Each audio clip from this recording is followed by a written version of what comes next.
کابینہ کی میٹنگز میں شہباز صاحب کی کابینہ کے وہ رکن تھے اور ان کا موقف اتنا سخت تھا کہ ان لوگوں سے بات چیت کرنا کفر کے مترادف ہے. وہ سمجھتے تھے یہ سیاستدان نہیں ہے. مجھے نہیں پتا تھا کہ امر بالمعروف، عمران اپنے لیے کہتے تھے کہ میں امر بالمعروف ہوں، اور عمل بالمعروف قرآن کی آیت کے ساتھ اپنے نام کے ساتھ منسوب کرنا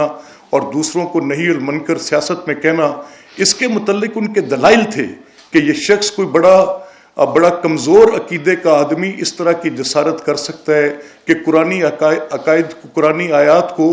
پولیٹیکل سلوگنیرنگ کے اندر ایسے انٹر کیا جائے. ایاک نعبدو و ایاک نستعین کی حد تک تو بات تھی، لیکن اپنے آپ کو امر بالمعروف ڈکلیئر کرنا، decree from the verses of Quran لینا، اس پر مولانا کا ایک موقف تھا اور بڑا سخت موقف تھا. تو میرے نزدیک جب مولانا فضل الرحمان صاحب بڑے محترم ہیں، ایک بڑے عالم دین ہیں اور مجھے ان کا احترام بھی ہے، اور میں نے بہت ساری اپنی سیاسی بات چیت میں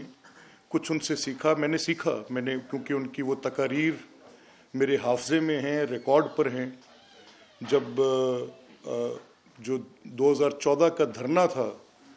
جب عمران خان نے محاصرہ کیا تھا اسلام آباد کا، اور ایسے لگتا تھا کہ قرون وسطیٰ کا دور ہے اور کچھ بلوائی اسلام آباد پر آ کے وارد ہو گئے. وہ احتجاج تو نہیں تھا، احتجاج کے نام پہ فساد تھا. تو تب مولانا کی وہ تقاریر جو پارلیمنٹ میں تھی، میرے لیے وہ کافی بڑی، انہوں نے مجھے سوچنے پہ مجبور کیا کہ میں تو دیکھ رہا تھا کہ شاید ایک سیاسی جماعت ہے اور وہ احتجاج کر رہی ہے، لیکن مولانا کی تقاریر میں مجھے وہ ایلیمنٹ ملا، وہ شواہد ملے، وہ ثبوت ملے، جن میں واضح طور پہ یہ تھا کہ یہ بیرونی آقاؤں کے اشارے پہ ہے. نمبر 1. نمبر 2، مجھے انہوں نے اس میرے نظریے کو انہوں نے یہ سوچ فراہم کی کہ یہ غالباً ملک کی سیاست کے خلاف ایک سازش ہے، ملک کی عدالت کے خلاف ایک سازش ہے، یہ ملک کے معاشرے کے خلاف ایک سازش ہے، اور اس کے وہ دلائل دیتے تھے. وہ دین کے خلاف اس کو ایک سازش قرار دیتے تھے، وہ اس کو ایک فتنہ قرار دیتے تھے. تو میری جو سوچ تھی کہ میری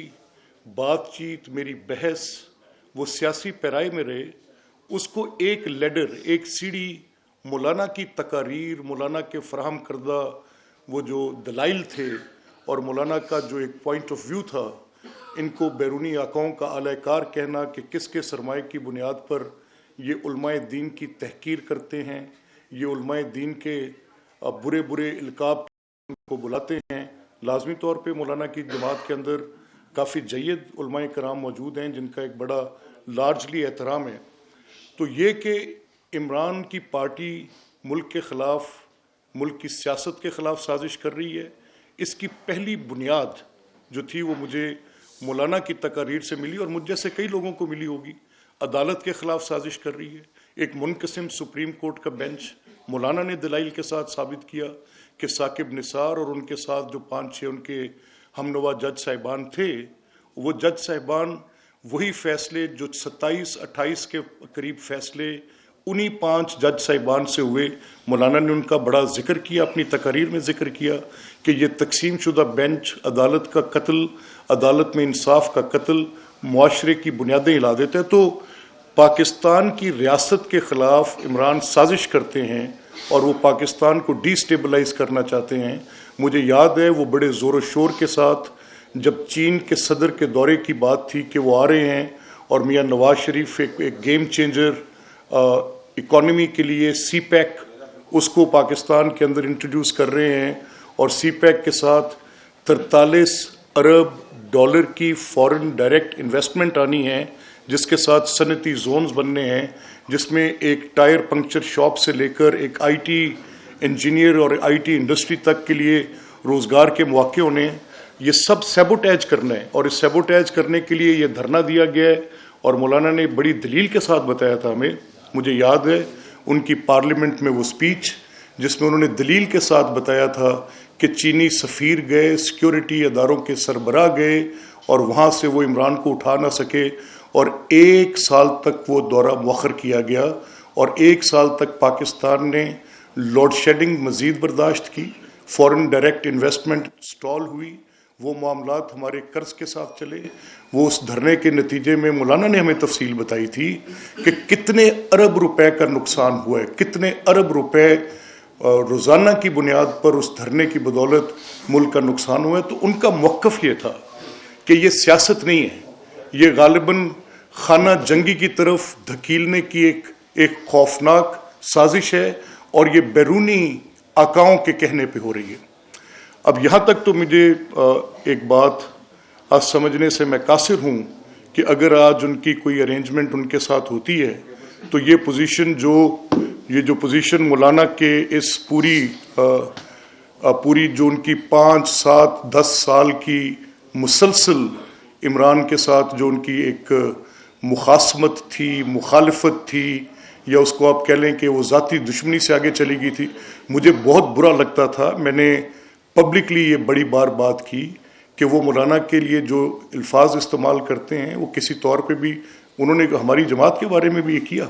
انہوں نے سیاست کو برا کرنے کے لیے بے بنیاد الزامات جو کسی کورٹ آف لاء میں پروف نہیں ہوئے, جب وہ کورٹس کی اسکروٹنی سے گزرے, بھلے وہ ہائی کورٹس کی اسکروٹنی سے گزرے, بھلے وہ سپریم کورٹ کی اسکروٹنی سے گزرے, سب میں یہ طے ہوا کہ نیب کو تو یہ مقدمات قائم ہی نہیں کرنے چاہیے تھے. تو لوگوں کے ذاتی کاروبار کے معاملات تھے جن کو اٹھا کر ان کو کرمنل کیسز کے طور پہ ان کو بنانے کی کوشش کی گئی. لیکن اینی ویز اس ساری بات کو یہاں چھوڑتے ہوئے کہ جو مولانا کا موقف تھا, آج اگر ان کی کوئی بات چیت ان کے ساتھ ہو رہی ہے, ان لوگوں کے ساتھ ہو رہی ہے, تو ان کے بارے میں جو مولانا کی رائے تھی اس پر بیسڈ ہماری بھی ایک بڑی ان کے متعلق رائے قائم ہوئی کہ انہوں نے یہ جو کچھ کیا. اور پھر جب 9 مئی کا واقعہ ہو گیا تو 9 مئی کے بعد تو ان کی اس بات چیت کا میں عینی شاہد ہوں, میری موجودگی میں وہ بات چیت ہوتی رہی. مولانا نہ صرف مولانا بلکہ مولانا صاحب کے جو بیٹے اور مولانا اسد, مجھے بڑا احترام ہے ان کا, بڑے اچھے سیاسی ذہن کے مالک ہیں. کابینہ کی میٹنگز میں شہباز صاحب کی کابینہ کے وہ رکن تھے, اور ان کا موقف اتنا سخت تھا کہ ان لوگوں سے بات چیت کرنا کفر کے مترادف ہے. وہ سمجھتے تھے یہ سیاستدان نہیں ہے. میں نے خود ان کی وہ اس گفتگو میں اس وقت میرے ساتھ کچھ پیپلز پارٹی کے دوست بھی تھے جن میں سید نوید قمر تھے, قمر الزمان قائرہ صاحب تھے, میں تھا, اور اعظم نذیر تارڑ صاحب تھے. تو ایک میٹنگ میں جو مجھے مولانا نے کہا, میں اس وقت تھوڑا خوف زدہ بھی ہوا کیونکہ میں تو ایک سیاسی کارکن ہوں. میں جذبات میں اس حد تک شدت کے بڑا مخالف تھا. میں عمران کی جماعت کے اس وتیرے کے سخت مخالف تھا کہ انہوں نے سیاست کو بہت زیادہ نفرت بو دی ہے. اس کے اندر یہ نفرت بو یہ رہے ہیں, کاٹیں گی نسلیں, یہ نفرت بو یہ رہے ہیں, اس کا نقصان میرے معاشرے کو ہوگا. یہ کلیویج اتنا ڈیپن ہو جائے گا کہ آپ کا سر بازار سڑک پہ نکلنا متحارب فریقین کا ممکن نہیں ہو سکے گا. یہ مخاصمت دشمنیوں میں بدلتی جا رہی ہے. اور جس وقت مجھے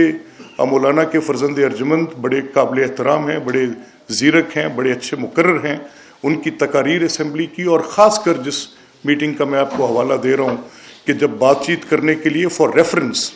خواجہ سعد رفیق صاحب کو سپریم کورٹ کے اندر ایک مقدمے میں یہ ہماری رائے تھی کہ وہ جا کر بات کریں, جب الیکشنز کے انعقاد کے متعلق تھی, تو مولانا اسد صاحب کا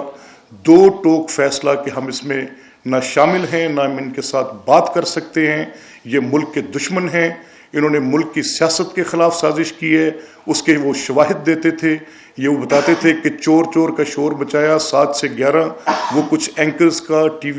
وی کے میڈیا پرسنز کا نام لے کر بتاتے تھے کہ ان کے پے رول پر ہیں, کچھ ٹی وی کے چینل کے مالکان ان کے پے رول پر ہیں, ان کے پاس شواہد ہیں. وہ کچھ افسران کا نام بتاتے تھے, کچھ اسٹیبلشمنٹ کے لوگوں کا ذکر کرتے تھے جو ان کی حکومت بنانے میں ذمہ دار تھے. ان کے متعلق کہتے تھے کہ انہوں نے ملک کا بہت برا کیا. ساتھ انہوں نے یہ بھی بتانا شروع کیا کہ انہوں نے دین کا کیسے برا کیا. مجھے نہیں پتا تھا کہ امر بالمعروف, عمران اپنے لیے کہتے تھے کہ میں امر بالمعروف ہوں, اور عمل بالمعروف قرآن کی آیت کے ساتھ اپنے نام کے ساتھ منسوب کرنا اور دوسروں کو نہیں المنکر سیاست میں کہنا, اس کے متعلق ان کے دلائل تھے کہ یہ شخص کوئی بڑا کمزور عقیدے کا آدمی اس طرح کی جسارت کر سکتا ہے کہ قرآنی آیات کو پولیٹیکل سلوگنیرنگ کے اندر ایسے انٹر کیا جائے. ایاک نعبد و ایاک نستعین کی حد تک تو بات تھی, لیکن اپنے آپ کو امر بالمعروف ڈکلیئر کرنا، decree from the verses of Quran لینا، اس پر مولانا کا ایک موقف تھا اور بڑا سخت موقف تھا۔